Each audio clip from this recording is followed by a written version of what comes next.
నమస్తే ఫ్రెండ్స్, నేను మీ Sravani Harsha. Welcome back to our channel. ఇవాళ మన కథ సరైన నిర్ణయం. కథని చివరి వరకు వినండి, నచ్చితే లైక్ చేయండి. ఈ కథ పైన మీ విలువైన స్పందనని కామెంట్ రూపంలో మాకు తెలియజేయండి. కొత్తవారు ఎవరైనా చూస్తున్నట్లయితే మన ఛానల్ని సబ్స్క్రైబ్ చేసుకోండి. నాన్న ఫోటోను పట్టుకొని ఎంతసేపు ఇలా ఏడుస్తూ కూర్చుంటావమ్మా? జరిగింది మర్చిపో. నువ్వు ఎక్కువ టెన్షన్ పడకూడదు అని డాక్టర్ చెప్పారు కదా. చూడు, నీకు ఆపరేషన్ జరిగి ఎక్కువ రోజులు కావడం లేదు కాబట్టి ఎక్కువసేపు కూర్చోవద్దు. ముందు నువ్వు భోజనం చెయ్యి. రాత్రి నుంచి ఏమీ తినకుండా అలాగే కూర్చుని ఏడుస్తున్నావు. భోజనం చేసి మందులేసుకొని రెస్ట్ తీసుకో అంటూ హేమ తన తల్లి సుశీలమ్మ గారి కన్నీళ్లు తుడుస్తూ చెప్పింది. సుశీల గారు, అమ్మా హేమ, నా కోసం నువ్వు ఎందుకింత బాధపడుతున్నావు? ఎంతకాలం నా భారాన్ని నీ భుజాలపై మోస్తావు? ఈ వృద్ధురాలని ఎక్కడో చోట వదిలిపెట్టేశాయి. నా కోసం నీ కాపురం పాడు చేసుకోకు అనగానే, అమ్మా నువ్వు ఎందుకలా మాట్లాడుతున్నావు? నా చిన్నతనంలో నువ్వు నన్ను జాగ్రత్తగా పెంచలేదా? నన్ను నువ్వు భారం అని ఏ రోజూ భావించలేదు. నన్ను భారంగా భావించి నువ్వు ఎక్కడా వదిలిపెట్టలేదు. కానీ ఈరోజు నిన్ను భారంగా భావించి ఎక్కడో చోటు వదిలేయమని నాకు చెప్తున్నావా అనగానే, సుశీల గారు, ఇది నాకు అస్సలు ఇష్టం లేదు. ఈ మాటలు నేను సహించలేను. ఇక్కడ ఉదయం సాయంత్రం ఎన్ని సూటిపోటి మాటలు వినిపిస్తున్నాయి. నా వల్ల నీ సంతోషం తగ్గిపోవడం నాకు ఇష్టం లేదు అనగానే, అమ్మా అంతా బానే ఉంటుంది, అన్నీ సర్దుకుంటాయి. నువ్వెందుకు కంగారు పడుతున్నావు? రా, నువ్వు ముందు భోజనం చెయ్యి అంటూ సుశీలమ్మ గారికి ఆహారం తినిపించింది హేమ. భోజనం చేశాక మందులిచ్చి సుశీలమ్మ గారిని తన గదిలో మంచం మీద పడుకోబెట్టి, అమ్మా నేను మార్కెట్ నుంచి కూరగాయలు తేడానికి వెళ్తున్నాను. ఆలస్యం చేస్తే ఎండ ఎక్కువైపోతుంది. ఇంకా నేను ల్యాబ్లో మీ రిపోర్ట్లు కూడా కలెక్ట్ చేసుకొని వస్తాను అని చెప్పి మార్కెట్కి బయలుదేరింది హేమ. హేమ అక్కడి నుంచి వెళ్ళిపోగానే సుశీలమ్మ గారు కన్నీళ్లు తుడుచుకొని కళ్ళు మూసుకుని మౌనంగా పడుకున్నారు. హేమ బయటకు వెళ్ళిందో లేదో హేమ అత్తగారు భారతి గారు గర్జిస్తూ సుశీలమ్మ గారి గదిలోకొచ్చి, సుశీలమ్మ గారితో, మీకు సిగ్గులేదా ఈ వయసులో కూతురింట్లో పడి ఫ్రీగా తినడానికి? అరే, మేమిక్కడేమన్నా ధర్మసత్రం ప్రారంభించామా అని చెబుతూ సుశీలమ్మ గారి వస్తువులన్నీ ఎత్తుకొని వాటిని ఇంటి నుంచి బయటకు విసిరేశారు భారతి గారు. భారతి గారు సుశీలమ్మ గారి చెయ్యి పట్టుకుని ఇంటి బయటకు లాక్కెళ్లడం ప్రారంభించారు. అప్పుడు సుశీలమ్మ గారు భారతి గారి పాదాలు పట్టుకొని, వదిన గారు ఇలా చెయ్యొద్దు. నేను నిస్సహాయ స్థితిలో ఉన్నాను. ఇటువంటి పరిస్థితుల్లో నేను ఎక్కడికి వెళతాను? నేను కాస్త కోలుకున్నాక మీరు చెప్పినట్టుగానే ఇక్కడి నుంచి వెళ్ళిపోతాను అంటూ సుశీలమ్మ గారు నొప్పితో ఏడుస్తున్నారు. అయినా సరే భారతి గారు ఆమెపై అస్సలు జాలిపడలేదు. ఆమెను అవమానించి ఇంటి నుంచి బయటకు తోసేశారు. అంతలో హఠాత్తుగా హేమ అక్కడికి వచ్చి అత్తగారి చెయ్యి పట్టుకుంది. ఎదురుగా తన కూతుర్ని చూసిన సుశీలమ్మ గారు భయపడిపోయిన లేడిపిల్లలాగా గబగబా వచ్చి హేమను కౌగిలించుకొని ఏడవడం మొదలుపెట్టారు. హేమ అరుస్తూ, అత్తయ్య గారు, మా అమ్మతో ఇలా ప్రవర్తించడానికి మీకు సిగ్గుగా అనిపించడం లేదా? మా అమ్మ 2 నెలల క్రితం చావు బ్రతుకు నుంచి బయటపడింది. ప్రేమ, దయ, కరుణ, జాలి అనే విషయాలుంటాయి. అవి మీ లోపల అసలు ఉన్నాయా లేదా అని అనుమానంగా ఉంది నాకు. కొద్ది రోజుల క్రితం వరకు మీరు మా అమ్మ వెనకాలే ఆవిడ్ని ఇంప్రెస్ చేస్తూ తిరిగారు.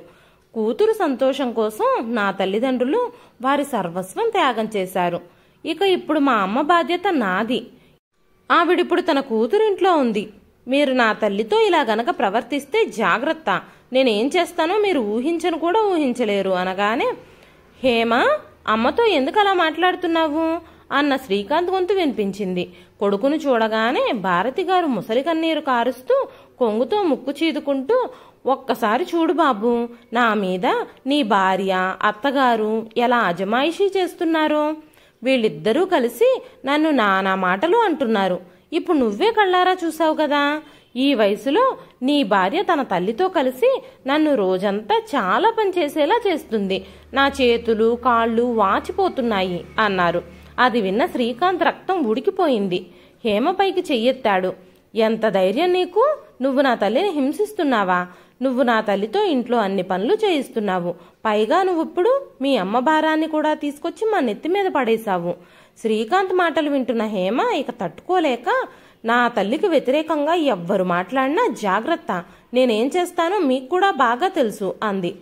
హేమ యొక్క అటువంటి రూపాన్ని చూసిన భారతి గారు, శ్రీకాంత్ ఒక్కసారిగా ఆశ్చర్యపోయారు. ఎప్పుడూ నిశ్శబ్దంగా ప్రతిదీ భరించే హేమకు ఆ రోజు అంత ధైర్యం ఎలా వచ్చిందో వాళ్ళకు అర్థం కాలేదు. వాళ్ళిద్దరూ నిలబడి అలాగే చూస్తూ ఉన్నారు. హేమ తన తల్లి కన్నీళ్లు తుడిచి గదిలోకి తీసుకెళ్లి, నేను కూడా చూస్తాను, ఈ ఇంట్లో మా అమ్మని ఎవరడ్డుకుంటారో అంది. హేమ మాటలు విన్న భారతి గారు, శ్రీకాంత్ ఆశ్చర్యపోయారు. హేమ తన తల్లి కోసం అంత గట్టిగా నిలబడుతుందని వాళ్ళిద్దరికీ తెలియదు. హేమ తన తల్లిదండ్రులకు ఏకైక సంతానం. కొద్ది రోజుల క్రితమే తన తండ్రి యాక్సిడెంట్లో చనిపోయాడు. అందుకే తన తల్లిని ఇక్కడికి తీసుకురావాలని శ్రీకాంత్ని కోరింది. ఒకరోజు శ్రీకాంత్ అన్నాడు, అత్తయ్య గారు, ఇంత పెద్ద ఇంట్లో మీరు ఒక్కళ్ళే ఉంటూ ఏం చేస్తారు? ఇంటి మొత్తాన్ని అద్దెకిచ్చేద్దాం. మీరు వెనకాల భాగంలో 2 గదులు సపరేట్గా ఉన్నాయి కదా, వాటిల్లో ఉండండి. ఇంత పెద్ద ఇంటిని శుభ్రం చేయడం ఇప్పుడు మీకు కూడా ఇబ్బంది కదా. అంతేకాకుండా నేను చెప్పేది ఏమిటంటే, హేమకు అన్ని నిర్ణయాలు తీసుకునే హక్కును మీరు వదిలిపెట్టారు. ఆమె డబ్బు ఆస్తికి సంబంధించిన నిర్ణయాలు తీసుకోగలదని మీరు అనుకుంటున్నారా? ఆమె పూర్తిగా నాపై ఆధారపడి ఉంది. అప్పుడు ఆమె మీకోసం ఏం చేయగలదు? మీరు ఒక పని చేయండి, అన్ని హక్కులు నా మీద వదిలేయండి, అన్నీ నేను చూసుకుంటాను అంటూ శ్రీకాంత్ సుశీలమ్మ గారితో చెప్పాడు. అప్పుడు సుశీలమ్మ గారు శ్రీకాంత్, బాబు శ్రీకాంత్, నువ్వు చాలా తెలివైన వాడివని నాకు తెలుసు, కానీ నా కూతురు సమర్థురాలు కాదు అని మాత్రం అనొద్దు. ఆమె నాకు కూతురు మాత్రమే కాదు, కొడుకు కూడా. కాబట్టి ఇప్పుడు నాకు ఏదైతే ఉందో అది ఆమె చూసుకుంటుంది. ఈ విషయం స్వయంగా హేమ తండ్రే చెప్పేవాడు. లేదంటే సమాజం, బంధువులు నలుగురు 4 రకాలుగా మాట్లాడుకుంటారు. ఆస్తంతా అల్లుడి పేరు మీద రాసిందని అందరూ చెవులు కొరుక్కుంటారు అన్నారు. శ్రీకాంత్కి అత్తగారి ఈ మాటలు అస్సలు నచ్చలేదు. తన అత్తామామలకి హేమ ఒక్కగానొక్క కూతురు కాబట్టి శ్రీకాంత్ ఇంకా అతని తల్లి భారతి గారు అత్తామామల ఆస్తులపై ఎప్పుడూ కన్నేసుంచేవారు. తన తల్లి ఒంటరిగా ఉంటే తన బాధ్యతను తీసుకోవాల్సింది పోయి ఆస్తులపై హక్కుల కోసం పాకులాడుతున్న శ్రీకాంత్ని చూసి హేమకి ఆశ్చర్యం కలిగింది. అప్పుడు హేమ, అమ్మా, నీకిక్కడ మాత్రం ఎవరున్నారు? నాన్నగారు చనిపోయారు, మీ ఆరోగ్యం కూడా బాగుండడం లేదు, ఒంటరిగా ఇక్కడ ఉండడం ఎందుకు? మాతో పాటు వచ్చేయమని తల్లిని బతిమాలి తనతో పాటు తీసుకెళ్లిపోయింది. సుశీలమ్మ గారు తన గదిలోకి వెళ్ళగానే శ్రీకాంత్ హేమతో, ఇప్పుడు మీ అమ్మ ఇంటికొచ్చింది, నువ్వు ఇంకా నా ఖర్చులు పెంచొద్దు, మీ అమ్మతో ఇంటి పనులు చేయించి పని మనిషిని పనిలో నుంచి తీసేయి, మీ అమ్మకి ఉచితంగా భోజనం పెట్టే ధనవంతుణ్ణి కాదు నేను అంటూ తన గదిలోకి వెళ్ళిపోయాడు. ఒక మగాడు తన తల్లిదండ్రుల్ని తనతో ఉంచుకోవడానికి కోడలు అన్ని రకాలుగా సహాయం చెయ్యాలి. కానీ ఒక ఆడపిల్ల తన తల్లిని గాని తండ్రిని గాని ఒంటరిగా ఉన్న వారిని తనతో ఉంచుకోవాలంటే తన భర్త తనకి సహాయం చెయ్యడా అంటూ ఆలోచించడం మొదలుపెట్టింది. అత్తామామలిచ్చే ఆస్తిపాస్తులపై ఆశే కాని వారి భారాన్ని భరించే అల్లుళ్ళు ఎంతమంది ఉన్నారు అని ఆలోచించడం ప్రారంభించింది హేమ. అయితే సుశీలమ్మ గారు మాత్రం కూతురింట్లో పని మనిషిలాగా పగలు రాత్రి పనిచేస్తున్నారు. ఒకరోజు సుశీలమ్మ గారు ఉదయం కూర్చుని టీ తాగుతున్నప్పుడు హేమ అత్తగారు భారతి గారు, భగవంతుడా, ఉదయం ఎంతసేపు అయింది, కోడలు నాకు ఇప్పటి వరకు టీ ఇవ్వలేదు, అమ్మొచ్చాక ఇంటి రూల్స్ అన్నీ మారిపోయాయి అనగానే సుశీలమ్మ గారు, వదిన గారు, అలాంటిదేమీ లేదు, హేమ మీకోసం టీ తీసుకొచ్చి చాలాసేపటి నుంచి వెతుకుతుంది, కానీ బహుశా మీరెవరితోనో ఫోన్లో మాట్లాడుతున్నట్టున్నారు, కాబట్టి ఆమె టీ నాకు తెచ్చిచ్చింది, కాస్త ఆలస్యం అయితే అంతగా ఆందోళన చెందాల్సిన అవసరం ఏముంది అన్నారు సుశీలమ్మ గారు. అప్పుడు భారతి గారు, అరే, నా కొడుకు సంపాదిస్తున్నాడు, నేను ఈ ఇంటికి యజమానురాల్ని, కానీ ఇంట్లో నాకు బదులుగా మీకు జరుగుతున్నాయి మర్యాదలు, ఇవన్నీ వదిలేయండి, మీరు ఫ్రీగా విశ్రాంతి తీసుకోండి, ఇంకా టీ తాగండి, ఏది ఏమైనా బాధ్యత అంతా నా కొడుకు భుజాలపైనే పడింది అంటూ భారతి గారు అక్కడి నుంచి వెళ్ళిపోయారు. 4 రోజులు కూడా గడవకముందే శ్రీకాంత్ ఆఫీస్ నుంచి వచ్చే సమయానికి భారతి గారు హాల్లో కూర్చొని ఆమె పాదాలను నొక్కుకోవడం మొదలుపెట్టారు. కొడుకు ఇంట్లో అడుగు పెడుతూనే తన తల్లిని చూస్తూ, ఏమైందమ్మా, కాళ్ళు నొప్పులుగా ఉన్నాయా అని అడిగాడు. భారతి గారు, ఇప్పుడు నన్నేం చేయమంటావు చెప్పు బాబు. ఇంట్లో జనం పెరిగే కొద్దీ పని కూడా పెరుగుతుంది కదా. కోడలికి తన తల్లికి సేవలు చేయటంతోనే సరిపోతుంది. అందుకని పైన బట్టలు తీసుకురావడం, ఇల్లు ఊడ్చడం, కూరగాయలు కోయడం, ఇవన్నీ పనులు నేనే చేస్తున్నాను.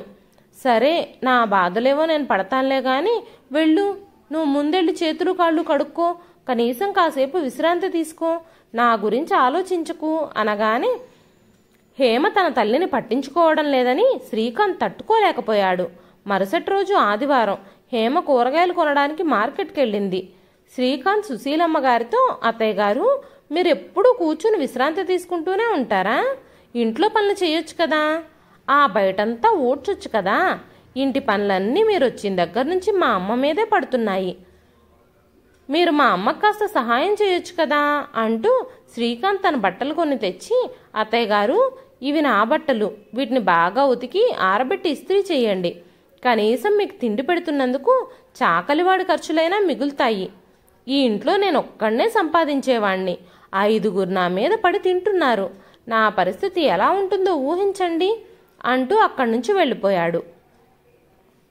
దూరంగా కూర్చునున్న భారతి గారు నవ్వుతూ, నా కొడుకు సంపాదన పడి తింటుంది కాక గెస్ట్ లాగా కూర్చోవాలంటే ఎలా కుదురుతుంది అన్నారు. పాపం సుశీలమ్మ గారు మెల్లగా అక్కడి నుంచి లేచి ముందుగా బయటంతా ఊడ్చి తన అల్లుడు బట్టలు ఉతకడానికి ట్యాప్ దగ్గర కూర్చున్నారు. దూరంగా వరండాలో కూర్చుని శ్రీకాంత్ ఇంకా తన తల్లి భారతి గారు సుశీలమ్మ గారిని చూస్తూ టీని ఆస్వాదిస్తున్నారు. అప్పుడే హేమ కూరగాయలు తీసుకొచ్చింది. గేట్లోకి అడుగు పెడుతూనే బట్టలు ఉతుకుతున్న తల్లిని చూసి, అమ్మా, ఏం చేస్తున్నావు? ఈ బట్టలన్నీ ఉతకమని నీకెవరు చెప్పారు? లేలే, ముందు ఇక్కడి నుంచి లేగు. నీకు వెన్నుపూస ఆపరేషన్ జరిగిందని నీకు తెలుసు కదా, ఇలా ఎలా కూర్చుంటావు అంటూ హేమ తన తల్లిని పట్టుకొని అక్కడి నుంచి లేపి బలవంతంగా పక్కకు తీసుకురాబోయింది. అప్పుడు సుశీలమ్మ గారు, అమ్మ హేమ, చాలా బట్టలేం లేవు, కొన్నే ఉన్నాయి, నాకేం ఇబ్బంది లేదు, నేను ఉతికేస్తానులే అన్నారు. అమ్మా, నువ్వు ఈ పనులన్నీ చేయాల్సిన అవసరం లేదు. ఇవాళ పని మనిషి పొద్దున్నే వచ్చిందా? ఇంటి చుట్టుపక్కలంతా కూడా ఊడ్చుంది అనగానే అప్పుడు భారతి గారు నవ్వుతూ, కోడలా, పని మనిషి రాలేదు, కానీ ఇప్పుడు పని మనిషితో అవసరం ఏముంది? పని మనిషికి రావాల్సిన అవసరం లేదని నా అభిప్రాయం అనగానే హేమ, అత్తయ్య గారు, మీరేం చెప్తున్నారు అంది. అప్పుడు భారతి గారు, నేనేం చెప్పాలి అని అనుకుంటున్నానంటే, మీ అమ్మకి కూర్చొని విశ్రాంతి తీసుకోవాలి అని అనిపించడం లేదట, కాబట్టి ఆవిడ అల్లుడు బట్టలు ఉతుకుతుంది. ఇంటి చుట్టూ ప్రాంగణం అంతా ఊడవడం కూడా మొదలుపెట్టింది. పోనీలే, చెయ్యనివ్వు, మీ అమ్మ నీకు సహాయం చేయడంలో తప్పే ఉంది అనగానే, అత్తయ్య గారు, మీరేం మాట్లాడుతున్నారు? మా అమ్మ ఆరోగ్యం బాగోలేదు. మీరు రోజంతా ఇంట్లో ఖాళీగానే కూర్చునుంటారు. మరి మీకెప్పుడు నాకు సహాయం చేయాలని ఎందుకు అనిపించలేదు? ఈ ఇల్లు కూడా మీదే కదా అంటూ హేమ తన తల్లిని గదిలోకి తీసుకెళ్ళింది. భారతి గారు బాధపడుతున్నట్టుగా కొడుకు దగ్గర నటిస్తూ ఏడుస్తూ, బాబు, నీ భార్య తన తల్లి ముందు నీ తల్లిని ఎంత దూషిస్తుందో చూడు అంటూ కన్నీళ్లు పెట్టుకోవడం మొదలుపెట్టారు. హేమ కూరగాయలతో వంటగదికి వెళుతున్నప్పుడు శ్రీకాంత్, మా అమ్మతో ఇలా మాట్లాడడానికి నీకెంత ధైర్యం? మీ అమ్మ ఇక్కడే మన ఇంట్లోనే ఉండాలంటే ఆమె ఇంట్లో పనులన్నీ చెయ్యాలి, లేకపోతే మీ అమ్మకి ఇంట్లో తిండి పెట్టడం కుదరదు అన్నాడు. పాపం హేమ అందరి మాటలు విన్నా కూడా ఎదురు తిరిగి మాట్లాడలేక మౌనంగా ఉండిపోయింది. తర్వాత రోజు వాళ్ళింటి దగ్గరలో ఒక ఫంక్షన్ జరుగుతూ ఉంటే భారతి గారు బలవంతంగా సుశీలమ్మ గారిని కూడా తనతో పాటు తీసుకెళ్లారు. సుశీలమ్మ గారు గ్రామం నుంచి వచ్చారు కాబట్టి ఆవిడ పాత కాటన్ చీర కట్టుకుని ఉన్నారు. అందరి చూపులు ఆమె వైపే ఉన్నాయి. ఇదంతా చూస్తున్న సుశీలమ్మ గారు చాలా ఇబ్బంది పడ్డారు. ఆ ఫంక్షన్లో ఒక మూలగా కూర్చున్న సుశీలమ్మ గారిని చూసి అందరూ నవ్వుతున్నారు. అందరూ ఆవిడ పాత చీరను చూసి ఎగతాళి చేస్తున్నట్టుగా చూస్తున్నారు. ఇదంతా చూసిన సుశీలమ్మ గారి కళ్ళల్లో నీళ్లు తిరిగాయి. అయితే కూతురు బాధపడుతుందని ఇంటికి వెళ్ళిన తర్వాత కూడా ఆమె ఏమీ మాట్లాడలేదు. ఒకరోజు హేమ తన తల్లి చిరిగిన చీరను చూసినప్పుడు, శ్రీకాంత్, దయచేసి నాకు కొంత డబ్బివ్వు, మా అమ్మ చీరలు చిరిగిపోయాయి, బయటికి ఎక్కడికన్నా వెళ్ళాలంటే అస్సలు బాగుండడం లేదు, నేను మా అమ్మకు 2 కొత్త చీరలు కొంటాను అనగానే శ్రీకాంత్ కేకలు వేస్తూ, నువ్వు నన్ను పెద్ద వాజమ్మ అనుకుంటున్నావా? నా దగ్గర డబ్బులెక్కడున్నాయి మీ అమ్మ కోరికలన్నీ తీర్చడానికి? మీ అమ్మ ఈ ఇంట్లోనే ఉంటుంది కదా, ఆవిడకి తిండి పెట్టడమే ఎక్కువ, ఇంకా కొత్త చీరలు కూడా కొనాలా అనగానే హేమ కళ్ళల్లో నీళ్లు తిరిగాయి. హేమ చాలా కంగారు పడింది. ఒకవైపు తన ఒంటరి తల్లి, మరోవైపు తన సొంత కుటుంబం. ఆమె ఎవ్వరినీ వదులుకోవడానికి సిద్ధంగా లేదు. రాత్రి 2 గంటలయ్యింది. కానీ హేమ కళ్ళకు మాత్రం నిద్ర రాలేదు. చాలా బాధపడుతూనే ఉంది. ఒక్కసారి పక్కకు తిరిగి శ్రీకాంత్ని చూసింది. ప్రశాంతంగా నిద్రపోతున్నాడు. శ్రీకాంత్ని చూడగానే తన మనసంతా బాధతో నిండిపోయింది. ఎందుకంటే గత కొద్ది రోజులుగా ఏవైతే జరుగుతున్నాయో అవన్నీ హేమ కల్లో కూడా ఊహించలేదు. కానీ ఇప్పుడు ఆ విషయాలన్నీ హేమని ఆలోచించేలా చేశాయి. స్వయంగా తన భర్త, తన అత్తగారు తనని, తన తల్లిని ప్రతి విషయంలోనూ దూషిస్తూ ఉండడం తనని చాలా బాధకి గురి చేసింది. నిజానికి 2 నెలల క్రితమే హేమ తండ్రి హఠాన్మరణం చెందాడు. ఇంట్లో తన తల్లి తప్ప మరెవ్వరూ లేరు. కాబట్టి తండ్రి మరణం తర్వాత హేమ ఎన్నో నిర్ణయాలు తీసుకోవాల్సి వచ్చింది. తల్లి ఒంటరిగా ఉన్నందున తన భర్తకి, అత్తగారికి తల్లిని తమతో ఉంచుకోవడం ఇష్టం లేకపోయినా సరే ఆమె వాళ్ళిద్దరినీ ఎదిరించి అంత పెద్ద నిర్ణయం తీసుకుంది.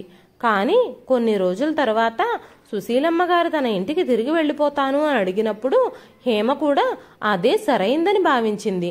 తన తల్లిని తీసుకెళ్లి ఇంటి దగ్గర వదిలేసి వచ్చినప్పుడు శ్రీకాంత్ మరియు భారతి గారు చాలా సంతోషించారు. దాంతో హేమ తన తల్లిని తన అత్తగారింట్లో ఉంచుకోవడానికి అస్సలు ఇష్టపడలేదు.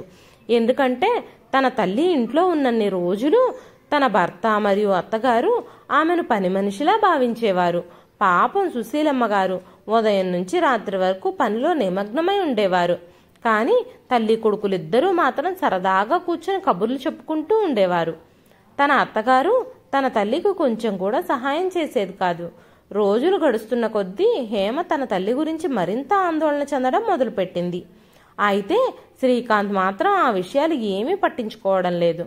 కానీ మీ అమ్మ ఆస్తిని ఏం చేయాలనుకుంటున్నారు అని ఎప్పుడూ మాట్లాడుతూనే ఉండేవాడు. తన అత్తమామల ఇంట్లో తనకు ఎలాంటి నిర్ణయాలు తీసుకునే స్వేచ్ఛ లేదు. ఈరోజు తన తల్లిదండ్రుల ఇంట్లో మాత్రం శ్రీకాంత్ జోక్యం చేసుకుని అంతా తన ఇష్టం మేరకు జరగాలి అని అనుకోవడం హేమని ఆశ్చర్యానికి గురి చేసింది. కొన్ని రోజుల తర్వాత హేమతో శ్రీకాంత్, మీ అమ్మ ఆస్తి మొత్తం నా పేరు మీద రాస్తే తనని మనతో పాటు ఉంచుకోవడానికి నేను సిద్ధంగా ఉన్నాను. మీ అమ్మ ఇప్పుడు ఒంటరిగా అక్కడ ఏం చేస్తుంది? ఆవిడికి ఖచ్చితంగా మన మద్దతు కావాలి. మీరు స్వయంగా ఒక మహిళ. ఎలాంటి ఆర్థిక స్వతంత్రమూ నీకు లేదు. నువ్వు పూర్తిగా నాపై ఆధారపడ్డావు. ఇంకా నువ్వు మీ అమ్మగారిని ఎలా చూసుకుంటావు? ఇప్పుడు ఆస్తంతా నా పేరు మీద ఉండడం మంచిది అనగానే హేమ ఆ విషయానికి ఒప్పుకోలేదు. తన సొంత భార్యకు ఖర్చులకు డబ్బులిచ్చే ముందు 10 రకాల ప్రశ్నలు వేసి 10 విషయాలు చెప్పే మనిషి, ఎప్పుడూ తన అత్తగారి మీద కాస్తైనా గౌరవం కానీ ప్రేమను కానీ చూపని అల్లుడు ఈరోజు తన అత్తగారి ఆస్తిపై కన్నేసి తన బాధ్యత తీసుకుంటాను అని అనడం హేమకి ఆశ్చర్యం అనిపించింది. అందుకు కారణం ఏమిటంటే ఒకరోజు భారతి గారు తన కొడుకుతో, బాబు శ్రీకాంత్, తొందరగా మీ అత్తగారి ఆస్తిని నీ పేరు మీదకి మార్పించుకో, లేకపోతే ఎవరికి తెలుసు మీ అత్తగారి మనసులో ఇంకేదైనా ఉండుండొచ్చు. ఆవిడ్ని కావాలంటే మనతో పాటే ఉంచుకోండి, ఈ ఇంట్లో పని మనిషిలా వాడుకోవచ్చు. ఏదో ఒక రకంగా హేమను ఒప్పించి మీ అత్తగారి ఆస్తి నీ పేరు మీద రాయించుకొని ఆమెను ఇక్కడికి తీసుకొచ్చుకుంటే మంచిదని నా అభిప్రాయం అంటూ భారతి గారు కొడుకుతో చెప్పి తల్లి కొడుకులిద్దరూ నవ్వుకోవడం హేమ చూసింది.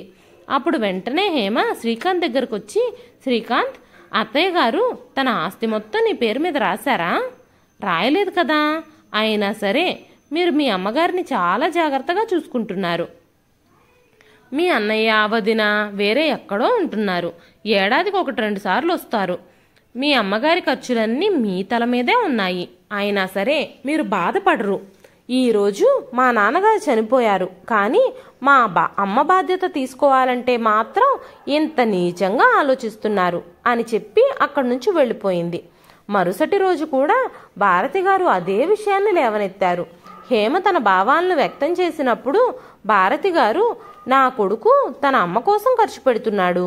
ఎందుకంటే నేను నా కొడుకుని చిన్నప్పటి నుంచి పెంచి పెద్దవాడిని చేశాను, ప్రయోజకుడిని చేశాను అనగానే హేమ మాట్లాడుతూ, అత్తయ్య గారు, మీరు మీ కొడుకు పట్ల ఏదైతే బాధ్యతలు నిర్వర్తించారో అదే బాధ్యతలు నా పట్ల కూడా మా అమ్మా నాన్నలు నిర్వర్తించారు అనగానే, కోడలా, నువ్వు నన్ను మీ అమ్మతో పోల్చొద్దు. నేను శ్రీకాంత్కి జన్మనిచ్చాను, పెంచి పెద్ద చేశాను. ప్రతిఫలంగా అతడు నాకు సేవ చేస్తున్నాడు. ఇది చూసి నువ్వు అసూయపడుతున్నావా? మీ అమ్మకు కూడా కొడుకుండుంటే కొడుకు కోడలు ఇలాగే సేవ చేసేవారు. మీ అమ్మకి కొడుకు లేని కారణంగా ఇప్పుడు ఆవిడ విషయాల్లో ఏ నిర్ణయమైనా అల్లుడే తీసుకోవాలి అనగానే, హేమ, కొడుకు లేకపోయినా కూతుర్ని నేనున్నాను. కొడుకులు మాత్రమే తల్లిదండ్రుల బాధ్యతలు తీసుకోవాలి, కూతుర్లు తీసుకోకూడదని ఎక్కడ రాసుంది? నేను కూడా వేరే ఇంటి నుంచి వచ్చి మీకు సేవ చేస్తున్నాను కదా. నువ్వు నా తల్లివి కానప్పటికీ నేను నిన్ను జాగ్రత్తగా చూసుకుంటున్నాను కదా. అలాగే నా తల్లి బాధ్యత మీ కొడుకు ఎందుకు తీసుకోలేకపోతున్నాడు? నేనెందుకు మీ బాధ్యత తీసుకోగలుగుతున్నాను అనగానే భారతి గారు చాలా కోపంగా, నువ్వు ఈరోజు రూల్స్ మాట్లాడుతున్నావా? మేము ఏదైతే చెప్తామో అది వినకపోతే నువ్వే ఫ్యూచర్లో బాధపడాల్సి వస్తుంది అన్నారు. హేమ అక్కడి నుంచి కోపంగా వెళ్ళిపోయింది. ఆ రాత్రి హేమ మనసులో చాలా విషయాలు తిరుగుతున్నాయి. భోజనం చెయ్యలేదు, ఎవ్వరితోనూ మాట్లాడకుండా చాలా ఆలోచించి ప్రశాంతంగా నిద్రపోయింది. మరుసటి రోజు హేమ మేనమామ ఫోన్ చేసి, అమ్మా హేమ, నీ తల్లి గురించి ఏం ఆలోచించావు? పాపం ఈ వయసులో ఒంటరిగా ఉంటుంది. అంత పెద్ద ఇల్లు, తనని ఆ ఇంట్లో ఒంటరిగా వదలడం అంత మంచిది కాదు. నువ్వు తొందరలోనే ఏదో ఒక నిర్ణయం తీసుకో అనగానే, మావయ్య, నేను ఆల్రెడీ ఒక నిర్ణయం తీసుకున్నాను. మీరేమీ బాధపడకండి. అతి త్వరలోనే దాన్ని నేను అమలు చేస్తాను. ఈ రోజే నేను అమ్మ దగ్గరకు వెళుతున్నాను అని చెప్పి ఫోన్ కట్ చేసి గబగబా ఇంట్లో పనులన్నీ చేయడం ప్రారంభించింది. హేమ హడావిడిగా ఇంట్లో పనులన్నీ చేయడం చూసి భారతి గారు తన కొడుకుతో, ఏంట్రా, నీ భార్య ఈరోజు ఇంత హడావిడిగా పనులు చేస్తుంది? తను ఎక్కడికైనా వెళ్ళాలని అనుకుంటుందా అనగానే, మన ఇష్టం అనుమతి లేకుండా తను ఎక్కడికి వెళ్ళలేదు అంటూ, హేమ, ఇంత త్వరగా పనిచేస్తున్నావు ఎందుకు అన్నాడు. శ్రీకాంత్, నేను ఈరోజు మా అమ్మ దగ్గరకు వెళుతున్నాను అనగానే, నువ్వు మీ అమ్మ దగ్గరకు వెళ్ళాలనుకుంటే నన్ను అడగాల్సిన పని లేదా? ఇప్పటి వరకు నా నుంచి పర్మిషన్ తీసుకోకుండా ఇప్పుడు నేను అడిగితే చెప్తున్నావు అనగానే, హేమ, ఈరోజు మా మామయ్య ఫోన్ చేశారు. మా అమ్మ ఇప్పుడు ఉంటున్న ఇల్లు అమ్మేసే ఆలోచనలో ఉన్నాను నేను అనగానే శ్రీకాంత్ కళ్ళు ఒక్కసారిగా మెరిశాయి. నేను దాని గురించి ఆలోచిస్తున్నాను. అక్కడున్న ఆస్తిని ఇంటిని అమ్మేసి అమ్మ పేరు మీద మనకి దగ్గరలో ఒక చిన్న ఇల్లు కొనాలని, మిగిలిన డబ్బులన్నీ మా అమ్మాయి అకౌంట్లో ఆవిడ పేరు మీద ఫిక్స్డ్ డిపాజిట్ వేయాలి అని అనుకుంటున్నాను. ఆ డబ్బులు మా అమ్మ ఖర్చులకు సహాయపడతాయి. అమ్మ నాకు దగ్గరలోనే ఉంటే నేను సులభంగా వెళ్ళి ఆవిడకి ఏమైనా పనులు చేసి రాగలుగుతాను. నాకు కూడా ఆవిడ మన దగ్గరలో ఉంటే ఆవిడ గురించిన చింత ఉండదు. ఇది నా బాధ్యత కాబట్టి నేనే దాని గురించి ఆలోచించాల్సి వస్తుంది అంది హేమ. వెంటనే శ్రీకాంత్, నీకు చాలా ధైర్యం ఉంది. నువ్వు నా నిర్ణయానికే వ్యతిరేకంగా వెళుతున్నావు. ఈరోజు నువ్వు చాలా మాటలు మాట్లాడడం మొదలుపెట్టావు. నేను ఎప్పటి నుంచో చెప్తున్నాను ఆస్తంతా నా పేరు మీదకి మార్చమని. నేను మంచిగా మాట్లాడడం వల్ల నీ మనసులో నా మీద చులకన భావం ఏర్పడినట్టుంది. మీ ప్లాన్లన్నీ పక్కన పెట్టి మీ అమ్మని ఇక్కడ ఉండడానికి తీసుకురా. మన వెనకాల పనివాళ్ల కోసం కట్టిన రూమ్ ఖాళీగానే ఉంది కదా, అక్కడ మీ అమ్మ ఉండేందుకు ఏర్పాట్లు చేద్దాం అన్నాడు శ్రీకాంత్. అప్పుడు వెంటనే భారతి గారు, అవును హేమ, మీ అమ్మ ఇక్కడ ఉంటే నీకు కూడా కాస్త సహాయంగా ఉంటుంది. పని మనిషి ఖర్చులు కూడా మీకు ఆదా అవుతాయి. చూడు కోళ్ళా, నేను నీ క్షేమం కోసమే ఆలోచించి మాట్లాడుతున్నాను అనగానే, నా తల్లి గురించి మీరు ఆలోచిస్తున్నందుకు మీ ఇద్దరికీ చాలా చాలా ధన్యవాదాలు. శ్రీకాంత్, నేనెప్పుడూ ఈ ఇంటికి సంబంధించిన విషయాల్లో జోక్యం చేసుకోలేదు. ఎక్కడ ఏ నిర్ణయంలోనూ మీరు నన్ను మాట్లాడనివ్వలేదు. మీరు నన్ను అడిగి ఏ నిర్ణయమూ తీసుకోలేదు. ఇది నా తల్లిదండ్రుల ఇంటికి సంబంధించిన నిర్ణయం. ఈ నిర్ణయాల్లో మీ జోక్యం నాకు అనవసరం. మీరు ఈ ఇంటి విషయాలకు నన్ను దూరంగా ఉంచినప్పుడు నేను మాత్రం నా తల్లిదండ్రుల విషయాల్లో మీ జోక్యాన్ని ఎందుకు ఊరుకోవాలి? ఆవిడ నాకు జన్మనిచ్చిన తల్లి కాబట్టి నా తల్లి గురించి ఆలోచించడం నా బాధ్యత. కానీ నేను నా తల్లి బాధ్యతను తీసుకోవడం మీ తల్లి కొడుకులిద్దరికీ ఆమోదయోగ్యం కాదు. నేటి సమాజంలో అల్లుడు అత్తగారి బాధ్యతను తీసుకోడు, ఆమె ఆస్తిని మాత్రమే తీసుకోవాలనుకుంటాడు. కానీ ఇది నేను ఎప్పటికీ జరగనివ్వను అనగానే, శ్రీకాంత్, భారతి గారు, మీ అమ్మ కోసం నువ్వు మాతో పోరాటానికి దిగావా? నీకు సిగ్గులేదా? అనగానే హేమ మాట్లాడుతూ, అత్తయ్య గారు, మీరు స్వయంగా ఆడవారై ఉండి మరో ఆడవాళ్ల బాధని అర్థం చేసుకోవడం లేదు. నేను కూడా చెడ్డ కోడలుగా ఉండి మీతో క్రూరంగా ప్రవర్తిస్తే మీకెలా అనిపించుండేది అనగానే, నా కొడుకుకి నా బాధ్యతలు తీసుకోవాల్సిన అవసరం ఉంది, నీ తల్లి బాధ్యతలు ఎందుకు తీసుకుంటాడు అని నిన్న మీరే అన్నారు కదా. మీ కొడుకు ఉద్యోగం చేసి డబ్బులు మాత్రమే సంపాదిస్తాడు. ఈ ఇంటిని చూసుకునేది, అందరికీ వండి వార్చేది, మీకు సేవలు చేసేది, ఇంటి పని అంతా చేసేది నేను మాత్రమే. కానీ ఈ ఇంట్లో మీరు నన్ను ఒక మనిషిగా కూడా గుర్తించరు, ఎప్పుడూ సేవకురాల్లానే వాడుకుంటారు. అయినా సరే నేను ఆ విషయంలో నా హక్కుల కోసం ఎప్పుడూ పోరాడలేదు. ఈరోజు మా అమ్మ విషయంలో మీ అజమాయిషీని నేను ఇంకా భరించాల్సిన అవసరం లేదు. నా నిర్ణయంలో మీరెవరైనా జోక్యం చేసుకుంటే నా కొడుకును తీసుకెళ్ళి నేను మా అమ్మ దగ్గరే ఉంటాను అంటూ హేమ అక్కడి నుంచి వెళ్ళిపోయింది. ఈ విషయాలన్నీ సుశీలమ్మ గారికి తెలియటంతో సుశీలమ్మ గారు తన కూతురు నొప్పించేందుకు తీవ్రంగా ప్రయత్నించారు. అప్పుడు హేమ చెప్పింది, అమ్మా, ఆడవాళ్ళు ప్రతిసారి ఎందుకు సహించాలి? నేను మా అత్తగారికి 3 పూట్ల సమయానికి భోజనం పెడుతున్నప్పుడు నీకు కూడా గౌరవంగా 3 పూట్ల తిండి పెట్టడం తప్ప? ఆ ఇంట్లో నన్ను అర్థం చేసుకునే వాళ్ళెవ్వరూ లేరు, నీ బాధ్యత తీసుకునేవాళ్ళు లేరు. వాళ్ళిద్దరూ ఎంత స్వార్థపరులో ఆ విషయం స్వయంగా నీకు తెలుసు. అయినా సరే నువ్వు నన్నే సర్దుకుపోమ్మని చెప్తున్నావా? అలా ఎప్పటికీ జరగదు. నేను నిన్ను ఒంటరిగా వదిలే ప్రసక్తే లేదు అనగానే, సుశీలమ్మ గారు, వీటన్నింటి వల్ల మీ అత్తగారికి, భర్తకి నీ మీద కోపం వస్తుంది అనగానే, హేమ, కోపం వస్తే రానివ్వండి, వాళ్ళని నాతో కోపంగానే ఉండనివ్వండి. వాళ్ళ నిరాదరణకు లొంగి మా అమ్మను దీనస్థితిలోకి రానివ్వను నేను అంటూ తండ్రి ఇంటిని అమ్మేసి తన ఇంటి పక్కనే ఒక చిన్న ఇల్లు కొని ఆ ఇంటిని తన తల్లి పేరు మీద రిజిస్ట్రేషన్ చేయించింది హేమ. ఆ హౌస్ రిజిస్ట్రేషన్ పేపర్లపై నామినీగా హేమ పేరు పెట్టారు. ఇంటి చుట్టుపక్కల వాళ్ళందరూ భారతి గారితో, మీ కోడలు చాలా తెలివిగలది, తన తల్లి కోసం చాలా బాధ్యతగా వ్యవహరిస్తుంది, ఆవిడ మిమ్మల్ని కూడా చాలా బాగా చూసుకుంటుంది. ఈ రోజుల్లో కోడళ్ళు ఒంటరిగా ఉన్న అత్తగారులని పని మనుషులుగా మారుస్తున్నారు లేదా వృద్ధాశ్రమాల్లో వదిలేస్తున్నారు. అలాంటిది మీ కోడలు మిమ్మల్ని అంత గౌరవంగా చూసుకుంటుంది. అలాంటి కోడలు మీకు లభించడం మీ అదృష్టం అని చెప్పేవాళ్ళు. కానీ భారతి గారు అహంకారంతో హేమ మంచితనాన్ని అస్సలు అర్థం చేసుకోలేకపోయారు. ఒకరోజు హేమ తన స్నేహితురాలి పెళ్లికి 2 రోజులు వేరే ఊరు వెళ్లాల్సి వచ్చింది. 2 రోజుల తర్వాత హేమ తిరిగొస్తున్నప్పుడు కారులో కూర్చుని తన తల్లి గురించి ఆలోచిస్తూ ఉండగా అకస్మాత్తుగా ఆకలిగా ఉంది, ఒక్క 10 రూపాయలు ఇవ్వండి అన్న స్వరం వినిపించింది. ఆ స్వరం తన చెవులను తాకగానే హేమ కాళ్ల కింద నేల జారిపోయింది. కారు దిగి ఆ స్త్రీ వైపు పరిగెత్తింది. ఆ స్త్రీ మరెవరో కాదు, తన తల్లి సుశీలమ్మ గారు. ఇది చూసిన హేమ తన తల్లిని కౌగలించుకొని బిగ్గరగా ఏడ్చింది. అమ్మా, ఏం జరిగింది?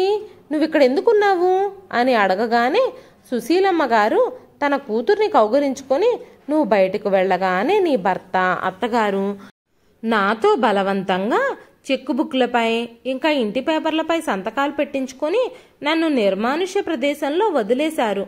మళ్ళీ ఇంటికి తిరిగొస్తే నీ కూతురు జీవితం నాశనం అయిపోతుందని నన్ను బెదిరించారు. ఆ మాటలు విన్న హేమకి కోపం కట్టలు తెంచుకుంది. మరోవైపు శ్రీకాంత్ ఇంకా భారతి గారు, ఆ వృద్ధురాలు 2 రోజుల నుంచి ఆకలితో ఈ పాటిక చచ్చిపోయే ఉంటుంది, ఇక ఆవిడ ఆస్తంతా మన సొంతం అవుతుంది అనుకుంటూ ఇద్దరూ నవ్వుకుంటూ ఉన్నారు. అప్పుడే ఇంటికి తిరిగి వస్తున్న హేమని సుశీలమ్మ గారిని చూసేసరికి వాళ్ళిద్దరి కాళ్ళ కింద నేల జారిపోయింది.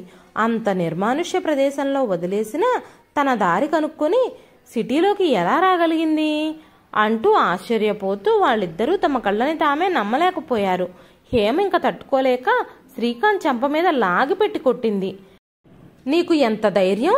మా అమ్మతో ఇలా అసభ్యంగా ప్రవర్తించేందుకు అనగానే, కోడలా, నా కొడుకుపై చేయెత్తడానికి నీకెంత ధైర్యం? ఇదేనా నీ సంస్కృతి? అనగానే హేమ తన అత్తగారి చెంప కూడా పగలగొట్టింది.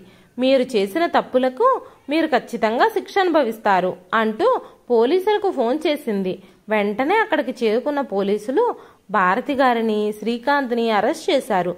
సుశీలమ్మ గారి దగ్గర అన్యాయంగా రాయించుకున్న ఆస్తిని, డబ్బును ఆవిడకి తిరిగిప్పించారు. హేమ తన భర్తని, అత్తగారిని వదిలేసి తన కొడుకును తీసుకుని తల్లితో కలిసి ఉండడానికి శాశ్వతంగా తల్లింటికి వచ్చేసింది. తను ఉద్యోగం చేస్తూ కొడుకును చదివించుకుంటూ తల్లిని జాగ్రత్తగా చూసుకోసాగింది. అలా కొన్ని సంవత్సరాలు గడిచాక భారతి గారు వృద్ధాప్యంలో తన పనులు కూడా తాను చేసుకోలేక చాలా ఇబ్బంది పడుతున్నారు. అప్పటికి గానీ అర్థం కాలేదు ఆవిడికి హేమ మంచితనం. తనని జాగ్రత్తగా చూసుకుంటూ సేవలు చేసిన కోడల్ని బాధపెట్టి ఇంట్లో నుంచి బయటకు వెళ్ళిపోయేలా చేసినందుకు చాలా బాధపడ్డారు భారతి గారు. శ్రీకాంత్ ఇంకా భారతి గారు హేమకు క్షమాపణలు చెప్పి అందరం కలిసుందామని అడగడానికి సుశీలమ్మ గారింటికి వెళ్లారు. భారతి గారి కన్నీళ్లు చూసి హేమ కరగలేదు. కానీ సుశీలమ్మ గారు భారతి గారిని క్షమించారు. అప్పుడు హేమ శ్రీకాంత్తో, మీ అమ్మగారికి మా అమ్మగారికి ఎంత తేడా ఉందో ఇప్పటికైనా తెలుస్తుందా మీకు?